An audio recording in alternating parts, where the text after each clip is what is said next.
Animation is like a magical trick for your eyes. It is the art of making drawings or models look like they are moving. Imagine you have a flipbook. Each page has a drawing that is a little bit different from the one before it. When you flip the pages very fast, the pictures seem to come alive and move. That is the basic idea behind animation. It is not real magic, but it certainly feels like it. We use this special art to tell stories that can make you laugh, cry, and dream. It is a way to bring things that only exist in our imagination into the world for everyone to see and enjoy. So, how does this beautiful magic work? It all starts with a simple drawing. Animators, who are the artists, create many pictures. Each picture shows a tiny change in movement. For example, if a character is waving, the first drawing might show their hand down. The next drawing shows it a little higher, and the next one even higher.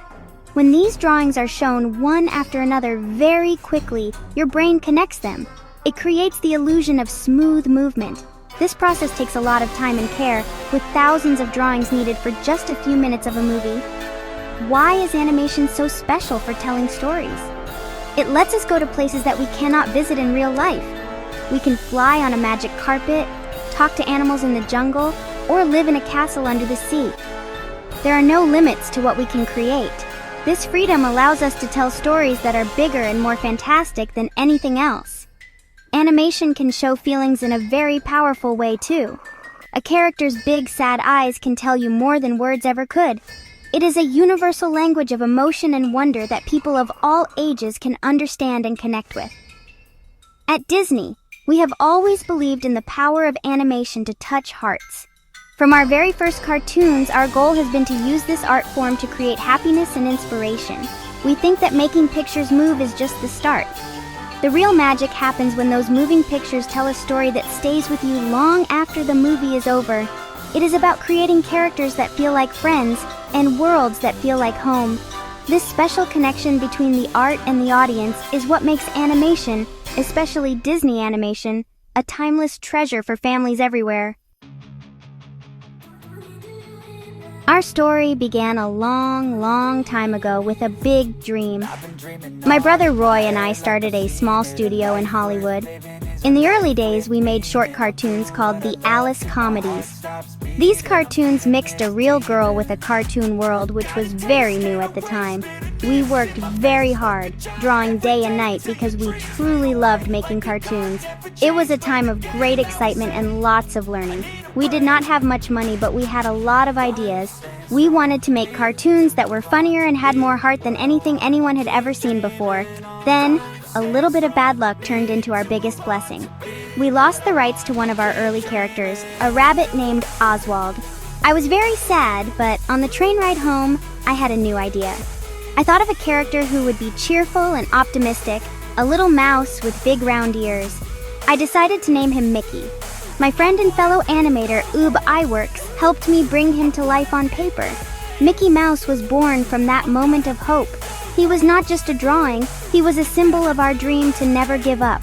Mickey's first big movie was called Steamboat Willie in 1928. What made this cartoon so special was that it had sound. People were amazed to see a cartoon character whistling and moving in time with the music. It was a huge success and made Mickey Mouse famous all around the world. Suddenly, everyone knew and loved this little mouse. He became our star, and his success allowed our small studio to grow. He showed us that if you can dream it, you can do it. Mickey's happy spirit was exactly what people needed. With Mickey's success, we were able to try new things. We started a series of cartoons called the Silly Symphonies. These shorts allowed our animators to experiment with new techniques, color, and music. One of these, Flowers and Trees, was the first cartoon to be made in full color, and it even won an Academy Award. These cartoons were our practice ground. They helped us become better storytellers and prepared us for our biggest challenge yet, making the very first full-length animated movie. Our little studio was growing into a place where dreams were really coming true. After the success of our short cartoons, we decided to do something no one had ever done before. We wanted to make a feature-length animated film. Many people thought it was a crazy idea, and that no one would want to watch a cartoon for that long. But we believed in the story of a beautiful princess, a wicked queen, and 7 lovable dwarfs. In 1937, Snow White and the 7 Dwarfs was released. It was a huge risk, but it became a massive success. Audiences fell in love with Snow White's kindness and the funny antics of the dwarfs. It proved that animation could tell deep emotional stories just like live-action movies. After Snow White, our studio entered what many call a golden age. We created a string of timeless classics that are still loved today. We brought stories like Pinocchio, about a wooden puppet who wants to be a real boy, to the screen. We made audiences believe an elephant could fly in Dumbo. We also showed the beauty and danger of the forest in Bambi. Each of these films introduced new characters that became part of families' lives.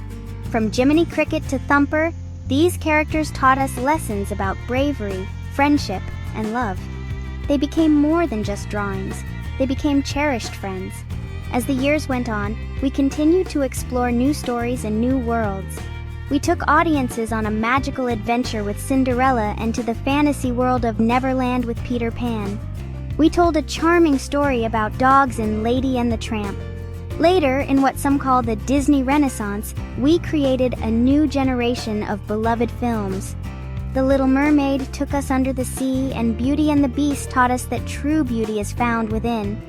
Then came Aladdin with its hilarious genie, and The Lion King, an epic story set in the African savannah. The characters from these movies are known and loved all over the globe. Children everywhere dream of being a princess like Ariel or Belle. They laugh at the jokes of Timon and Pumbaa. They learn about heroism from Simba and Aladdin. These characters are special because they have so much heart. They face challenges, they make mistakes, and they learn and grow. People see a little bit of themselves in these characters, which is why they connect with them so deeply. They are not just famous, they are a part of our shared culture and a source of joy for millions. Animation has changed so much since we first started drawing Mickey Mouse. In the beginning, every single frame was drawn by hand. It was a long and careful process. Animators would draw on clear sheets called cells and paint them on the back. Then, they would place these cells over a painted background and take a picture with a special camera. This was how we made classics like Snow White and Bambi. This traditional hand-drawn animation has a unique warmth and charm. It is a beautiful art form that required incredible skill and patience from hundreds of artists working together. As technology grew, so did our animation. We were always looking for new ways to make our movies more beautiful and exciting. The invention of the Xerox process in the 1960s helped us make films like 101 Dalmatians more easily. It allowed us to copy the animator's drawings directly onto the cells, which saved a lot of time. Later, in the 1990s, we started using computers to help us. For example, the amazing ballroom scene in Beauty and the Beast was created using a mix of hand-drawn characters and a computer-generated background. This new technology opened up a world of possibilities. Today, most of our animated movies are made using computers. This is called computer-generated imagery, or CGI. Instead of drawing characters on paper, artists build them as three-dimensional models inside the computer. They can move them, add textures for hair and clothes, and create incredibly realistic lighting. This technology allows us to create breathtaking worlds, like the icy kingdom in Frozen, or the vibrant city in Zootopia. While the tools have changed, the heart of the process remains the same. It is still about talented artists using their skills to bring characters and stories to life in a believable way. Even with all the new technology, the reason people love Disney animation has not changed. It all comes back to telling a good story. Whether a character is drawn by hand or built in a computer, what matters is their personality and their journey. We love these films because they are filled with hope, magic, and emotion. They remind us of the importance of family, friendship, and believing in ourselves. Disney animation continues to be important because it brings people together. It is a shared experience that creates lasting memories for parents, children, and friends. The magic is, and always will be, in the story.